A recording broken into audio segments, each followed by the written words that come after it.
Everyone, welcome to my YouTube channel. कैसे हैं आप सब?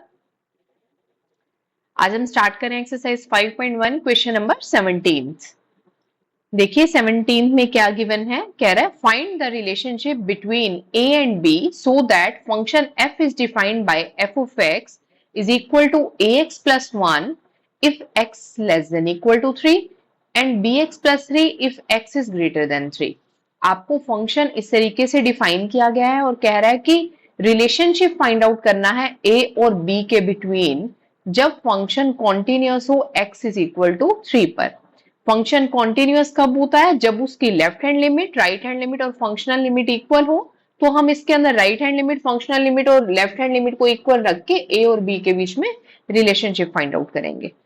देखिए कैसे करते हैं। लेफ्ट हैंड लिमिट को मैंने पुट किया लेफ्ट हैंड लिमिट हम बात करें एट पर्टिकुलर पॉइंट 3 पर x tends to 3 minus f of x is equal to limit x tends to 3 minus f of x क्या है लेस देन 3 के लिए? लेस देन 3 के लिए एफ ऑफ एक्स है ए एक्स प्लस 1। अब यहां पर हम x को 3 माइनस एच पुट करेंगे। x से लिमिट h में चली गई तो यहां पे लिमिट चेंज कर दो, limit h tends to 0, a x के प्लेस पर आ गया 3 माइनस एच प्लस 1। अब करो इसे multiply, limit h tends to 0, 3a minus a h plus 1। अगर h टेंड्स टू 0 है तो ये वाली टर्म तो 0 ही हो गई, तो मेरे पास क्या आ गया फाइनली 3a प्लस 1। क्लियर है यहां तक? ये मेरे पास क्या आई है? लेफ्ट हैंड लिमिट आई है। अब हम बात करते हैं राइट हैंड लिमिट की। राइट हैंड लिमिट क्या होगी? जो 3 से ग्रेटर होगी। अब राइट हैंड लिमिट हम लेते हैं, उसके लिए फंक्शन क्या डिफाइन किया गया है? देखिए limit x tends to 3 plus f of x is equal to limit x tends to 3 plus. अब फंक्शन देखो, ग्रेटर देन 3 के लिए फंक्शन क्या है? bx प्लस 3 है। क्या है फंक्शन? bx plus 3। अब यहाँ पे पुट करते हैं limit h tends to 0, x के प्लेस पर 3 प्लस h पुट करेंगे, b 3 plus h plus 3। h tends to 0 है, यहाँ पे पहले इसे सॉल्व करो, 3b प्लस bh प्लस 3। अगर h टेंड्स टू 0 है तो ये वाली टर्म 0 हो गई, तो मेरे पास क्या आ गया 3b plus 3। Similarly functional limit भी क्या आ जाएगी? इक्वल टू 3 के लिए ये ax प्लस 1 है, ये 3a प्लस 1 इसकी फंक्शनल लिमिट आ जाएगी। उसने बोला हुआ है कि फंक्शन हमारा कॉन्टिन्यूअस है, तो दोनों left hand limit, right hand limit और फंक्शनल लिमिट को हम इक्वल रखेंगे। तो 3a प्लस 1 यहां पे लिखेंगे since function is continuous,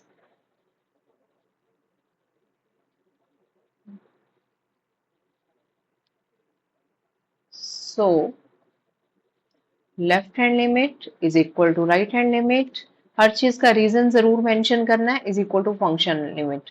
left hand limit क्या थी? 3a plus 1। Right hand limit क्या है? 3b plus 3। और फंक्शनल लिमिट भी वही 3a प्लस 1 थी ना, इक्वल टू के लिए फंक्शन सेम चल रहा था, तो इन दोनों को इक्वल पुट कर लो। 3a plus 1 is equal to 3b plus 3। Then हमारे पास क्या आ जाएगा? 3a is equal to 3b plus 3 minus 1 2 हो जाएगा। ठीक है, तो यहाँ पर a की वैल्यू मेरे पास क्या आ गई? 3 से मैं डिवाइड कर दूं तो b प्लस 2/3 क्या आ गया? b plus 2/3। क्लियर है यहां तक? अब b की कोई भी वैल्यू पुट करके आप a की वैल्यू फाइंड आउट कर सकते हो। ठीक है, क्या गिवन था? फंक्शन कॉन्टिन्यूअस है। और एक मोस्ट इंपॉर्टेंट बात, ये क्वेश्चन भी बहुत इंपॉर्टेंट है। क्लियर है ना? इसको अच्छे से देखना, इस टाइप के क्वेश्चन आते हैं, मोस्ट इंपॉर्टेंट क्वेश्चन है, प्रीवियस ईयर्स में रिपीट हुआ है। ठीक है, तो इसमें क्या दिया हुआ था कि फंक्शन ऑलरेडी कॉन्टिन्यूअस दिया हुआ है, दो फंक्शन डिफाइंड है, तो left hand limit, right hand limit equal हो गई, तो a और b में क्या रिलेशन है दोनों को इक्वल पुट करके फाइंड आउट करना है। ठीक है, चलो अब है हमारे पास क्वेश्चन नंबर 18।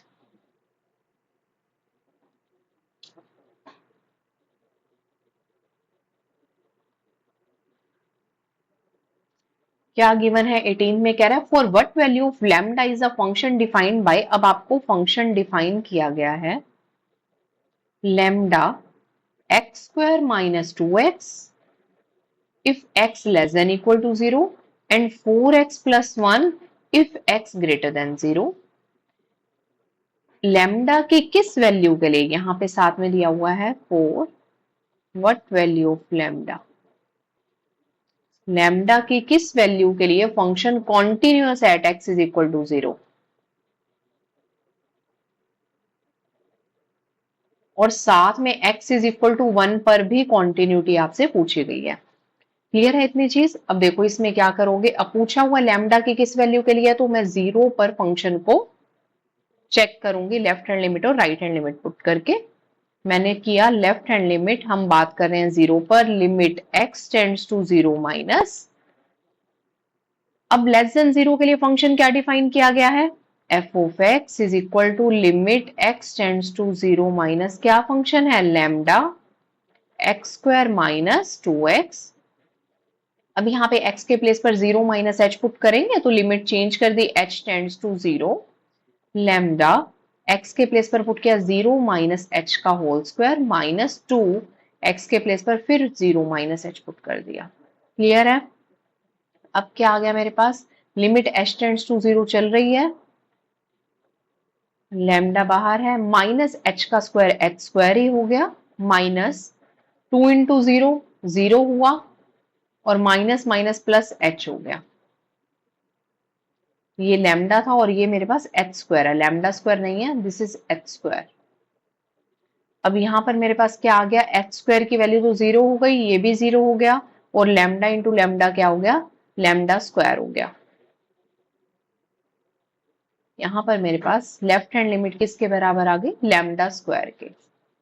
ठीक है, उसके बाद मेरे पास क्या दिया हुआ है, x ग्रेटर देन 0 के लिए फंक्शन क्या है, x ग्रेटर देन 0 के लिए फंक्शन देखो, राइट हैंड लिमिट हम फाइंड आउट कर रहे हैं, limit x tends to 0 plus f of x is equal to limit x tends to 0 plus greater than 0 के लिए फंक्शन है 4x प्लस 1, तो यहां पे मैंने क्या वैल्यू फाइंड आउट की, 4, 0 प्लस h प्लस 1।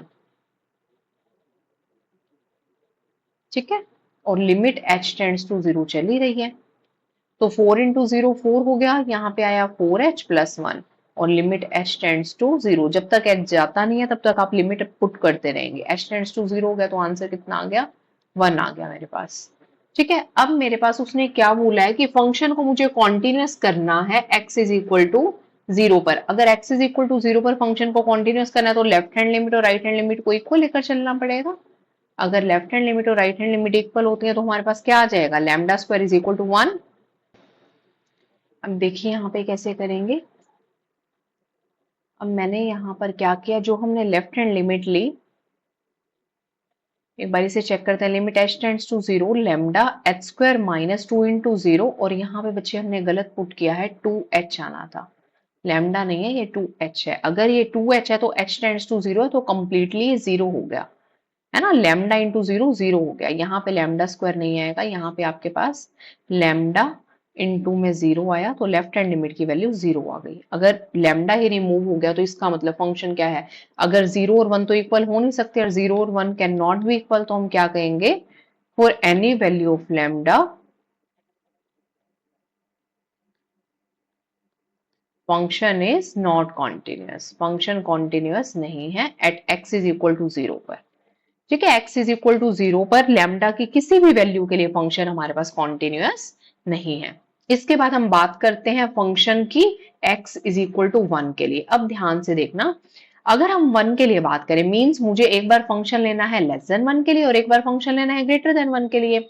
अगर मैं बात करती हूँ लेस देन 1 के लिए, मींस 1 से लेस हो, तो जो 1 से लेस होगा वो 0 से ग्रेटर देन के लिए फंक्शन लेंगे। पहले भी मैंने आपको एक वीडियो में बताया था कि जो हमारे पास ये वैल्यू होती है, लेस देन 1 का क्या मीनिंग है, नियरेस्ट टू 1, 1 के नियरेस्ट वैल्यू ही लेनी है, ये नहीं बिल्कुल ही लेस देन 1, भाई 0 से ही लेस देन 1 चलोगे। अगर आपके पास ये दो ऑप्शन दिए हुए हैं तो ग्रेटर देन 0 का मतलब वो 1 से तो लेस ही रहेगा, नियरेस्ट टू 1 है ना, लेफ्ट हैंड लिमिट का मतलब है कि उसके क्लोजेस्ट वैल्यू क्या है। ठीक है, तो ग्रेटर देन 0 वाला फंक्शन लेंगे, और जब हम ग्रेटर देन 1 की बात करेंगे वो तो ऑब्वियसली ग्रेटर देन 0 वाली ही लिमिट लेंगे। तो दोनों केसेस में लेफ्ट हैंड लिमिट में और राइट हैंड लिमिट में मैंने कौन सा फंक्शन ले लिया, 4x प्लस 1 ले लिया। अब एक बात बताओ, बिल्कुल स्टार्टिंग के क्वेश्चन ऐसे ही आए थे, 4x प्लस 1 क्या है हमारे पास, पॉलिनोमियल है, पॉलिनोमियल है तो फंक्शन क्या हो जाता है, डिफाइन हो जाता है और कॉन्टिन्यूस हो जाता है।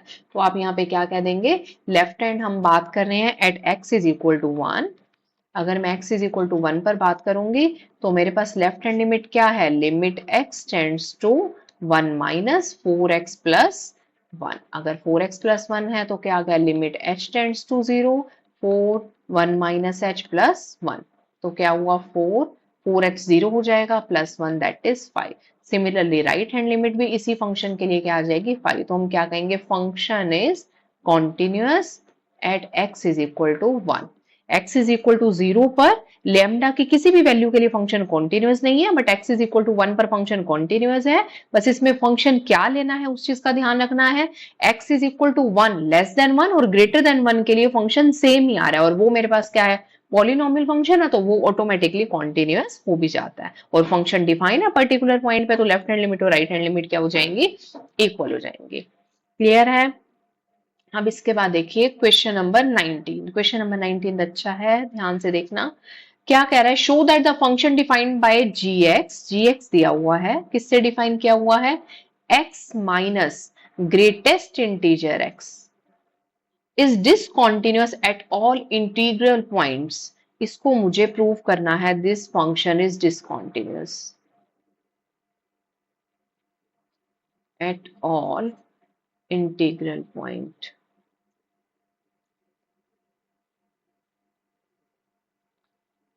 और greatest integer function denote the greatest integer less than और इक्वल टू एक्स। अब आप एक बात बताइए, जो ग्रेटेस्ट इंटीजर फंक्शन है, ये भी मैंने ग्रेटेस्ट इंटीजर फंक्शन को भी डिफाइन किया था फंक्शन वाले चैप्टर में।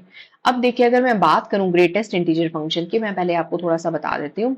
जो भी हम ग्रेटेस्ट इंटीजर लेते हैं ना, लाइक मैंने लिया 2.5, 2.7, तो हम उसके जस्ट लेफ्ट वाली वैल्यू को उठाते हैं। किसको उठाते हैं, जस्ट लेफ्ट वाली वैल्यू को। लाइक 2.5 का आंसर भी 2 आएगा, 2.7 का आंसर भी 2 आएगा, उसके जस्ट लेफ्ट में जो वैल्यू है, ठीक है।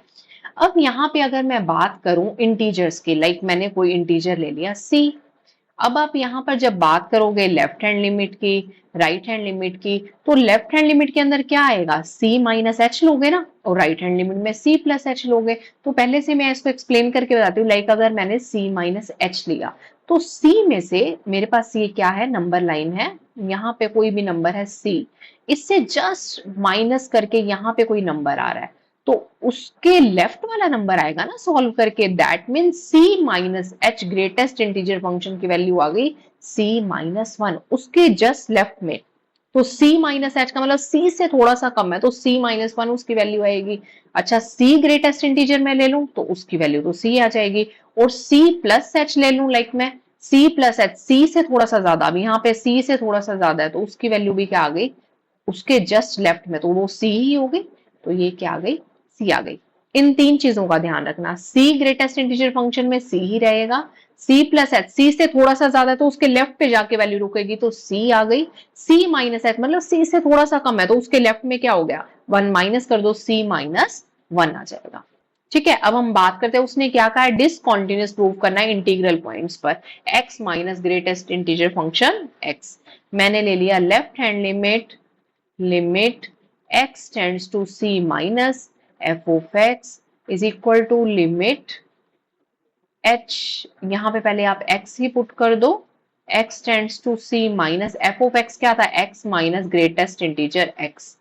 अब यहाँ पे मैं लिमिट पुट करती हूँ h टेंड्स टू 0, x के प्लेस पे मैंने पुट किया c माइनस h, माइनस ये मैंने नॉर्मल ब्रैकेट में पुट किया, और यहाँ पे मैं ग्रेटेस्ट इंटीजर फंक्शन में पुट कर रही हूँ c माइनस h। अब आप यहाँ पे बता सकते हैं बिकॉज ग्रेटेस्ट इंटीजर फंक्शन में c माइनस h की वैल्यू c माइनस 1 होती है, अभी हमने डिस्कस की। तो मैं यहाँ पे पुट करूंगी limit h tends to 0, c minus h, minus का साइन ऑलरेडी है, तो ये नॉर्मल ब्रैकेट में आ गया c माइनस 1। अब इसे सॉल्व करो, limit h tends to 0, c minus h minus c plus 1, c minus c 0 हो गया, h टेंड्स टू 0 है, ये भी 0 हो गया, तो आंसर आ गया 1 for left hand limit.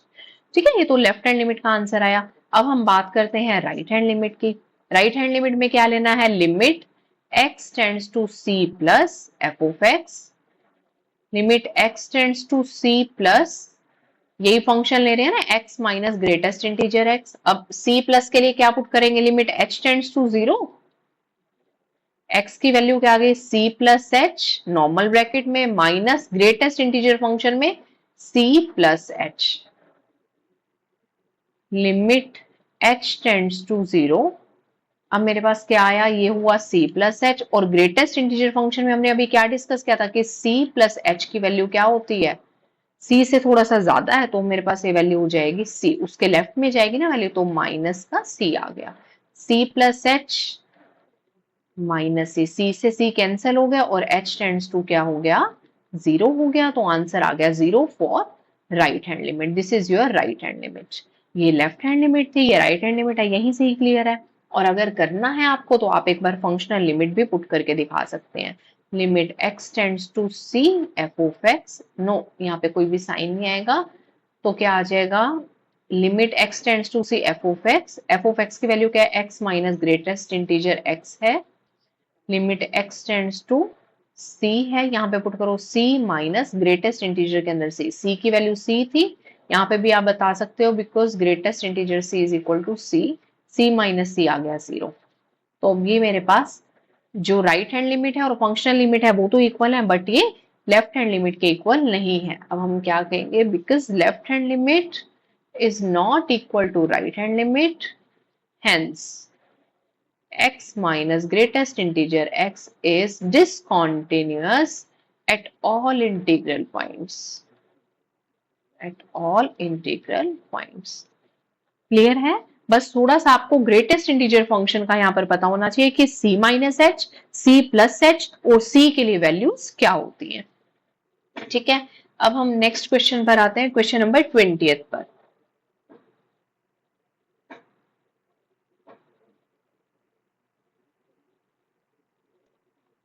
Question number 20 में क्या गिवन है, is the function defined by x square minus sine x plus 5 continuous at x is equal to पाई।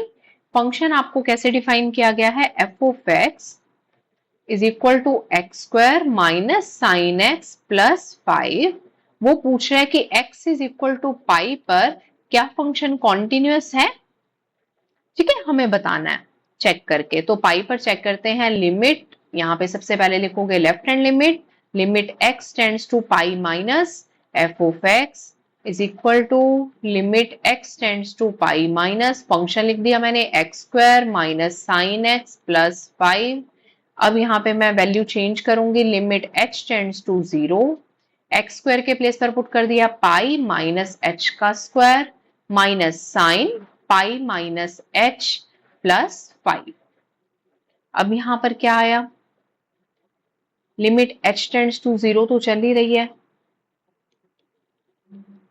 अब पाई माइनस एच, चलो अभी मैं इसे ऐसे ही रख देती हूँ, sine 180 degree minus theta, sine pi minus theta mean second quadrant हो गया, सेकेंड क्वाड्रेंट में साइन पॉजिटिव होता तो इसका आंसर आ जाएगा sign h plus 5।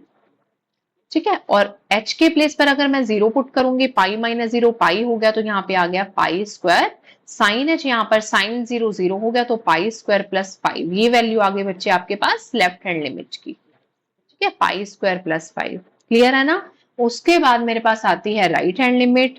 Right hand limit में क्या करोगे, पाई प्लस पुट कर दोगे, limit x tends to pi plus f of x, limit x tends to pi plus, अब फंक्शन क्या था हमारे पास, x square minus sine x plus 5। अब यहां पर पुट करते हैं, लिमिट को चेंज कर दो, h टेंड्स टू 0 में, एक्स स्क्वायर के प्लेस पर आ गया पाई प्लस h का whole square minus sine x के प्लेस पर आया पाई प्लस h प्लस 5। अब वापिस h टेंड्स टू 0 किया तो पाई स्क्वायर आ गया, sine pi plus H 180 degree plus theta, that means third quadrant, third quadrant में साइन नेगेटिव है तो माइनस साइन एच आ जाएगा, तो माइनस माइनस प्लस हो गया साइन एच प्लस 5।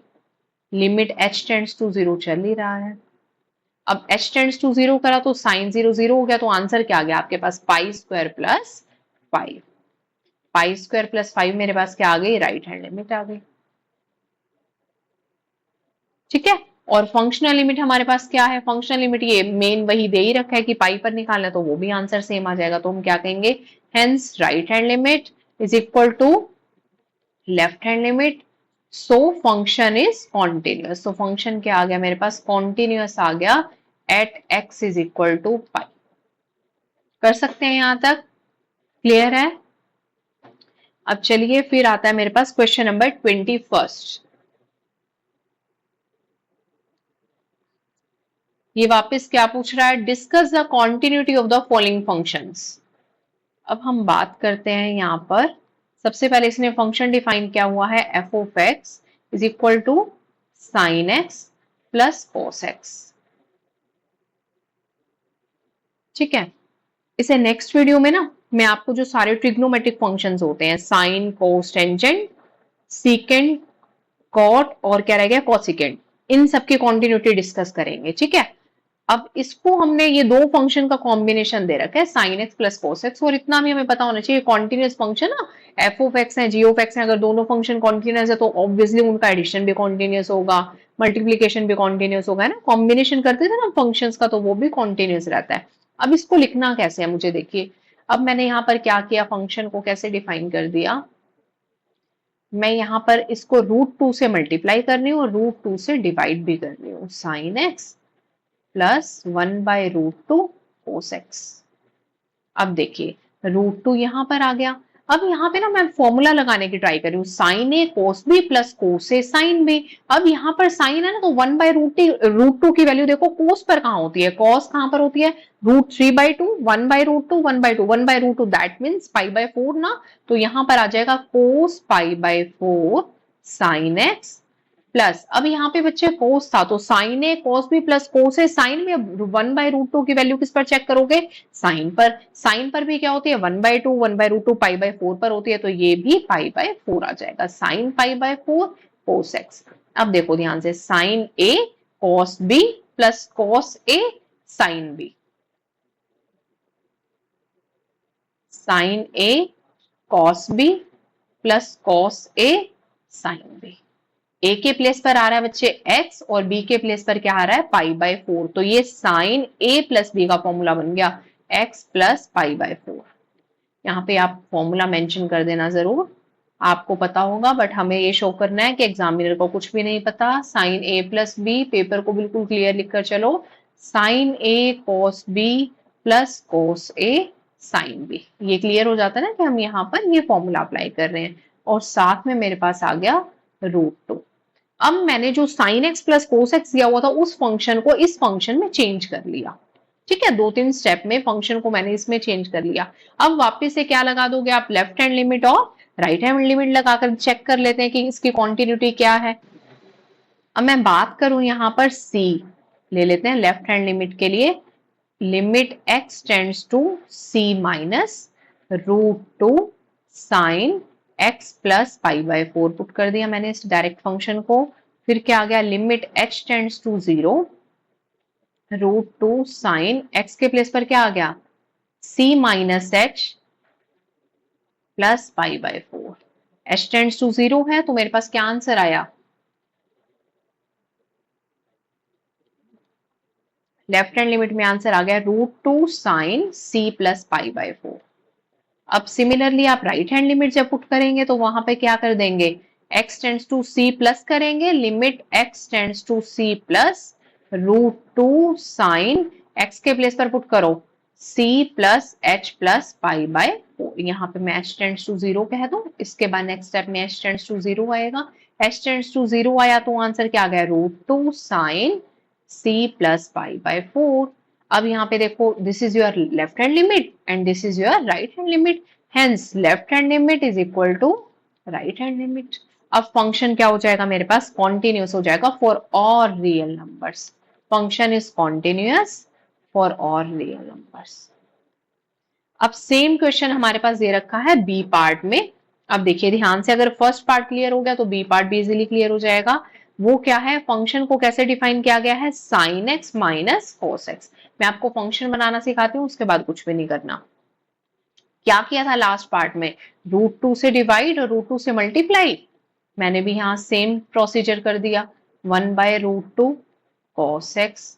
अब ये क्या हुआ, अब यहाँ पर देखो माइनस का साइन आ गया, अब यहाँ पे क्या कहेंगे, sign a cos b minus cos A sine B, वही का वही बन रहा है। ये कहाँ पे वैल्यू आएगी, कोस पर π/4 और ये कहाँ पर आएगी साइन π/4, ये आ गया cos π/4 sine x minus sine π/4 cos x. Into में √2 sine a cos b minus cos a sine b, तो ये साइन ए माइनस बी का फॉर्मूला बन गया बच्चे, sine x minus pi by 4। अब वापस यहाँ पे आप जब c प्लस और c माइनस के लिए बात करोगे तो सेम आ जाएगा, c minus pi by 4, h tends to तो 0 हो जाएगा जैसे हमने लास्ट पार्ट में किया, तो लेफ्ट हैंड लिमिट और राइट हैंड लिमिट की वैल्यू सेम होगी, तो ये भी फंक्शन क्या हो जाएगा, this function is continuous. Clear है यहाँ तक? अब इसका थर्ड पार्ट है, लास्ट पार्ट कर रहे हैं बस अब हम।